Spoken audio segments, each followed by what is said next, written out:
أعوذ بالله من الشيطان الرجيم بسم الله الرحمن الرحيم اقرأ باسم ربك الذي خلق خلق الإنسان من علق اقرأ وربك الأكرم الذي علم بالقلم علم الإنسان ما لم يعلم صدق اللہ العظیم۔ ہر قسم کی حمد و ثنا اللہ ذو الجلال والاکرام، خالق کائنات، مالک ارض و سما کے لیے، جس اللہ رب العزت نے ہم سب کو پیدا فرمایا اور وہی ہمارا خالق، مالک اور رازق ہے، اور لا تعداد بے شمار انگن درود و سلام آمنہ کے لال پیکر حسن و جمال جناب محمد الرسول اللہ صلی اللہ علیہ وآلہ وسلم کی ذات اقدس و اطہر پر، جن کو اللہ رب العزت نے تمام جہانوں کے لیے رحمت للعالمین اور رشد و ہدایت کا منبع و مصدر بنا کر بھیجا۔ عزیز دوستوں اور بزرگوں اور میری واجب الاحترام ماؤں اور بہنوں، اسلام کے اندر علم حاصل کرنے کی بہت زیادہ اہمیت ہے۔ اسلام کی پہلی وحی جو نبی مکرم صلی اللہ علیہ وآلہ وسلم پر نازل ہوئی، اس کا پہلا کلمہ ہی اقرا تھا کہ آپ پڑھو، اقرأ بسم ربک الذی خلق، اپنے رب کے نام کے ساتھ آپ پڑھیں جس نے پیدا کیے ہیں۔ خلق الانسان من علق، اس نے انسان کو خون کے ایک لوتھڑے سے یا نطفے سے پیدا فرمایا۔ اقرأ وربک الاکرم، پھر دوبارہ آپ پڑھیں، آپ کا رب جو ہے وہ بہت عزت کرنے والا ہے اور یا بہت معزز ہے۔ الذی علم بالقلم، جس نے انسان کو قلم کے ساتھ سکھلایا۔ علم الانسان ما لم یعلم، اور انسان کو وہ کچھ سکھایا جو وہ نہیں جانتا تھا۔ تو اسلام کی بنیاد، اسلام کی پہلی وحی، اسلام کا پہلا کلمہ، اسلام کا پہلا پیغام جو ہے وہ اقرا ہے کہ آپ علم حاصل کریں، قرآن کا علم حاصل کریں، دین کا علم حاصل کریں، شریعت کا علم حاصل کریں۔ تو آج یہ موضوع رکھنے کا بنیادی مقصد یہ ہے کہ جیسا کہ آپ کے علم میں ہے کہ رمضان کے بعد شوال میں دینی مدارس میں داخلوں کا آغاز ہو جاتا ہے، حفظ کے اندر، تجوید و قرات کے اندر، درس نظامی کی کلاسز کے اندر۔ تو ایک مسلمان جن کی بنیاد ہی اقرا سے ہوئی، جن کے اوپر پہلی وحی ہی علم کے بارے میں نازل ہوئی، جس اسلام نے تعلیم کو، تعلم کو، درس و تدریس کو بہت زیادہ اہمیت دی، ہمیں چاہیے کہ ہم بھی اپنے بچوں کو دین کی تعلیم پر لگائیں، بچوں کو وہ علم سکھلائیں جو اللہ نے اپنے پیارے نبی جناب محمد رسول اللہ صلی اللہ علیہ وسلم کو سکھلایا۔ اس علم کی اتنی زیادہ اہمیت ہے اللہ کی نظر میں، اسلام کی نظر میں، نبی مکرم صلی اللہ علیہ وسلم کی نظر میں، کہ رسول اللہ صلی اللہ علیہ وآلہ وسلم نے جنگ بدر کے اندر 70 کافر قیدی بن گئے، ان میں سے جو اپنا فدیہ دے کر آزاد ہو سکتے تھے انہوں نے فدیہ دے کر آزادی لے لی۔ باقی کافروں کو اور قیدیوں کو اللہ کے نبی نے فرمایا کہ آپ ہمارے مسلمان بچوں کو پڑھنا لکھنا سکھا دیں تو ہم آپ کو آزاد کر دیں گے، بغیر فدیے کے آزاد کر دیں، بغیر کسی جرمانے کے، بغیر کوئی مالی معاونت لیے آپ ہمارے بچوں کو تعلیم دیں، ان کو پڑھنا لکھنا سکھائیں، تو ہم آپ کو آزاد کر دیں گے۔ حالانکہ یہ وہ دشمن تھے جو میدان جنگ میں بہت سارے صحابہ کرام کی شہادت کا بھی باعث بنے، بہت سارے صحابہ کرام کو زخمی کرنے کا باعث بنے۔ جنگ کے لیے آئے ہوئے تھے، دشمن تھے، جنگی دشمن تھے، لیکن اسلام نے چونکہ تعلیم و تعلم، درس و تدریس، علم حاصل کرنے کی اہمیت کو اجاگر کرنا تھا، تو نبی مکرم صلی اللہ علیہ وسلم نے فرمایا کہ اگر آپ ہمارے بچوں کو تعلیم دے دیں گے، ان کو پڑھنا لکھنا سکھا دیں گے، تو ہم آپ کو آزاد کر دیں گے۔ پھر اسی طرح علم کی یہ اہمیت ہے کہ اللہ رب العزت نے جب آدم علیہ السلام کو پیدا فرمایا تو فرشتوں نے مختلف قسم کے اعتراضات کیے۔ انہوں نے کہا کہ یا اللہ یہ دنیا کے اندر دنگا فساد کرے گا، جبکہ ہم وَنَحْنُ نُسَبِّحُ بِحَمْدِكَ وَنُقَدِّسُ لَكَ، ہم تو آپ کی تسبیح بیان کرتے ہیں، آپ کی تحمید بیان کرتے ہیں، آپ کی تقدیس بیان کرتے ہیں۔ آپ جس انسان کو پیدا کر رہے ہیں یہ دنیا میں جا کر لڑائی جھگڑا کرے گا، دنگا فساد کرے گا، فتنہ برپا کرے گا، تو اللہ رب العزت نے آدم علیہ السلام کی فضیلت کو اجاگر کرنے کے لیے ان کو تعلیم دی، علم سکھلایا۔ وَعَلَّمَ آدَمَ الْأَسْمَاءَ كُلَّهَا ثُمَّ عَرَضَهُمْ عَلَى الْمَلَائِكَةِ، ان کو کچھ چیزیں اللہ نے سکھا دی، علم سکھا دیا، اور پھر اللہ نے کہا کہ فرشتوں آپ بتاؤ کہ ان چیزوں کے نام کیا ہیں۔ اب جو علم اللہ نے آدم علیہ السلام کو دیا تھا وہ فرشتوں کو نہیں دیا تھا۔ فرشتے خاموش ہو گئے، کہنے لگے لا علم لنا الا ما علمتنا، اے اللہ ہمیں تو ان چیزوں کا علم نہیں ہے، ہم وہی جانتے ہیں جو آپ نے ہمیں سکھایا ہوا ہے۔ تو پھر جب آدم علیہ السلام سے کہا کہ آپ ان چیزوں کے نام بتا دیں، فلما انبأهم باسمائهم، جب آدم علیہ السلام نے ان چیزوں کے نام بتلا دیے تو اللہ نے کہا الم اقل لکم، کیا میں نے تمہیں کہا نہیں تھا کہ جو چیز میں جانتا ہوں وہ تم نہیں جانتے؟ یعنی اللہ نے علم کی بنیاد پر آدم علیہ السلام کو فرشتوں کے اوپر فضیلت اور برتری اور مقام اور درجہ عطا فرمایا۔ تو یہ علم دنیا کے اندر بھی فضیلت کا باعث ہے، عزت کا باعث ہے، مقام و مرتبے کا باعث ہے، اور آخرت کے اندر بھی یہ علم جو ہے انسان کو نجات دلانے کا ذریعہ بن جائے گا۔ جب انسان کے پاس علم ہوتا ہے، انسان عمل کی کوشش کرتا ہے اور درست عمل کی کوشش کرتا ہے۔ علم نہ ہو تو بسا اوقات عبادت بھی انسان کی گمراہی کا باعث بن جاتی ہے۔ ایک آدمی کو پتہ ہی نہیں ہے کہ جو کام میں کر رہا ہوں کیا وہ اللہ کے نبی سے ثابت بھی ہے، کیا وہ اللہ کی نظر میں قابل قبول بھی ہے، کہیں میں بدعات اور خرافات میں تو نہیں پڑا ہوا، کہیں میں کوئی غلط عمل تو نہیں کر رہا، کہیں میں کوئی ایسا عمل تو نہیں کر رہا جو اللہ اور اس کے رسول صلی اللہ علیہ وآلہ وسلم کی لائی ہوئی شریعت کے ہی مخالف ہے۔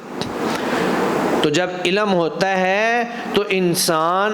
اپنے مسائل بھی حل کرتا ہے اور دوسروں کے مسائل بھی حل کرتا ہے۔ علم کا بڑا فائدہ یہ ہے کہ آپ دوسروں کے محتاج نہیں رہیں گے، اور دوسرا فائدہ یہ ہے کہ آپ لوگوں کی رہنمائی، ان کی اصلاح کا باعث بنیں گے، اور آپ کی تبلیغ پر، آپ کی اصلاح پر، آپ کے بتانے پر جتنے لوگ نیک اعمال کریں گے ان کے عمل کا ان کو تو ثواب ملے گا ہی ملے گا، بتانے والے کو بھی برابر میں اتنا سارا ثواب ملتا رہے گا۔ اور پھر اللہ رب العزت قرآن مجید میں فرماتے ہیں قُلْ هَلْ يَسْتَوِي الَّذِينَ يَعْلَمُونَ وَالَّذِينَ لَا يَعْلَمُونَ إِنَّمَا يَتَذَكَّرُ أُولُو الْأَلْبَابِ، اے نبی صلی اللہ علیہ وسلم آپ ان کو بتا دیں، کہہ دیں ان سے، ان جہلاء کو کہہ دیں جو دین اسلام سے لا علم ہیں، دین شریعت سے جاہل ہیں، جو قرآن حدیث سے واقف نہیں ہیں، آپ ان کو بتا دیں هل يستوي الذين يعلمون والذين لا يعلمون، کیا عالم اور جاہل برابر ہوتے ہیں؟ یعنی یہ ایک سوال ہے کہ عالم اور جاہل آپس میں برابر نہیں ہو سکتے۔ ایک حدیث مبارکہ میں نبی کریم صلی اللہ علیہ وسلم نے فرمایا کہ ایک عالم شخص جو ہے رات کو عشاء کی نماز با جماعت اور فجر کی نماز با جماعت ادا کر کے سو جاتا ہے، دوسری طرف ایک عابد آدمی ساری رات عبادت کرتا رہتا ہے، تو ان دونوں کا اجر برابر ہے۔ تو علم یہ انسان کے لیے خوبصورتی ہے، انسان کے لیے ایک روشنی کا مینار ہے، انسان کی اصلاح کا بہترین ذریعہ ہے۔ تو اللہ نے یہی پوچھا کہ هل يستوي الذين يعلمون والذين لا يعلمون،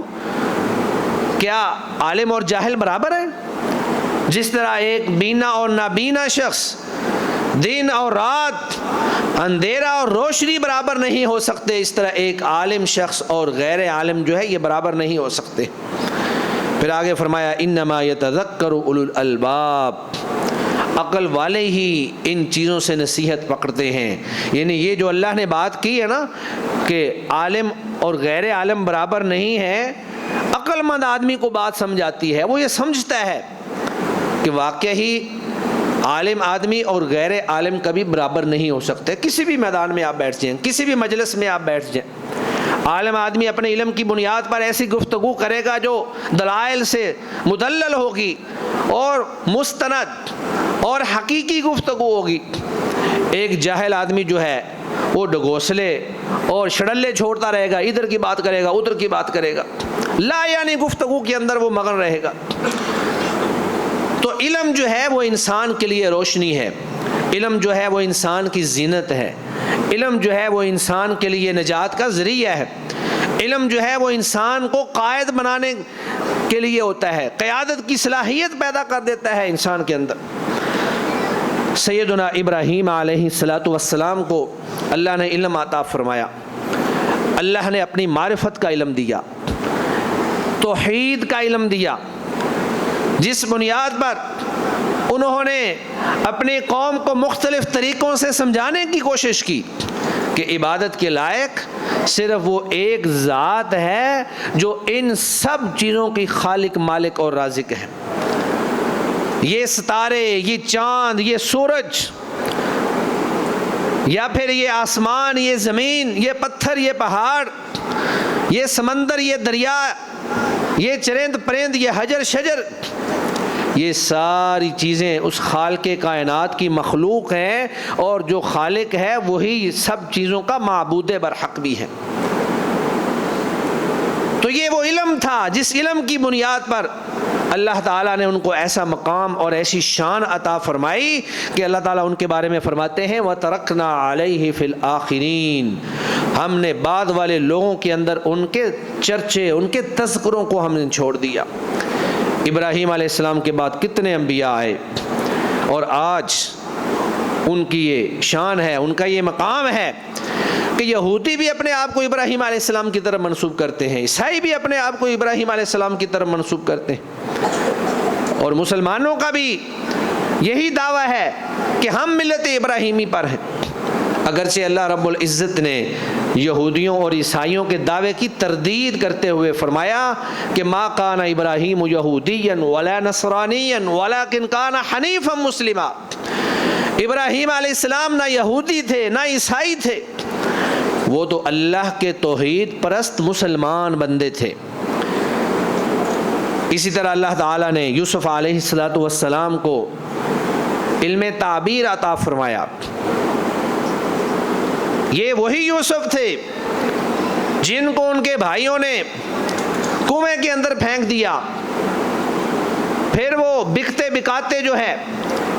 عزیز مصر کے پاس وہاں تک گئے، پھر تہمتیں لگیں، لمبا واقعہ ہے، جیل میں چلے گئے۔ اب بظاہر وہاں پر کوئی ایسا پرسان حال نہیں تھا جو ان کی سپورٹ میں یا ان کی آزادی کے لیے اٹھتا، آواز بلند کرتا، لیکن اللہ نے جو ان کو علم دیا تھا، بادشاہ کو خواب آئی اور اس خواب کی تعبیر یوسف علیہ السلام نے کی، تو بادشاہ نے کہا کہ وہ جو بندہ بھی ہے اس کو میرے پاس لے کر آئے۔ تو یہ وہ علم تھا جس علم نے ان کو یہ مقام اور شان عطا فرمائی۔ اللہ اکبر۔ اور پھر اللہ تعالیٰ قرآن مجید میں فرماتے ہیں یرفع اللہ الذین آمنوا منکم والذین اوتوا العلم درجات،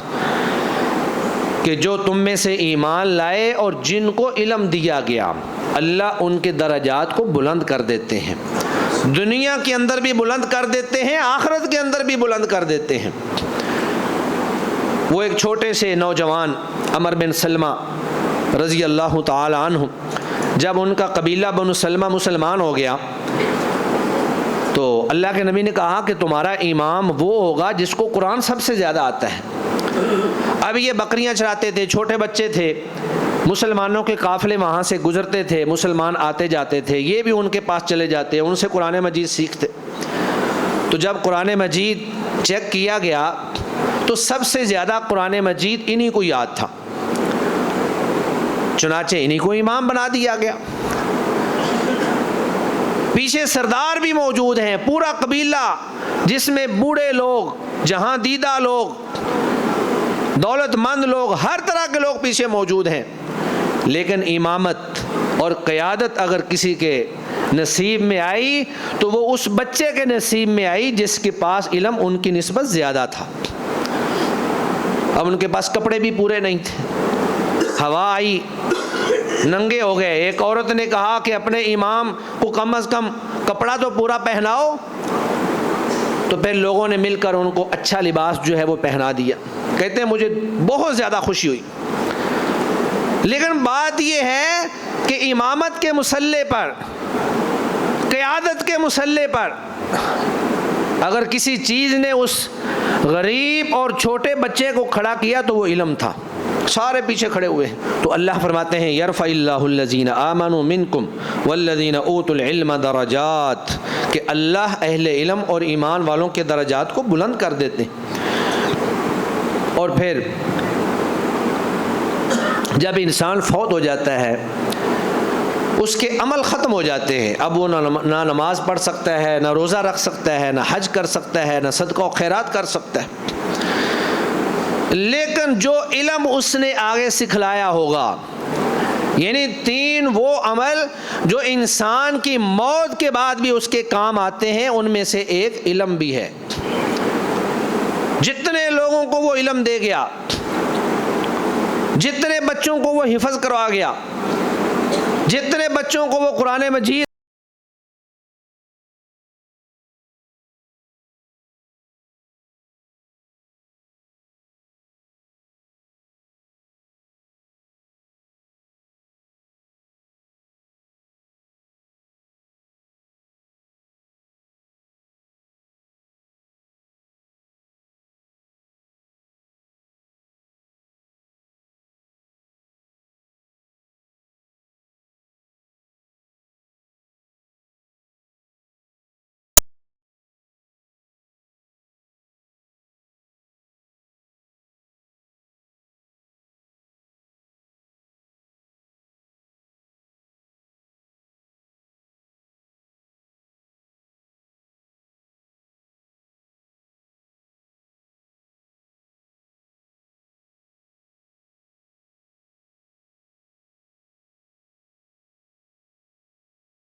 پانچواں جو ہے وہ حافظ قرآن تھا، حافظ قرآن ہے، دین کا عالم ہے. یعنی دنیا کی نیچر دیکھیں،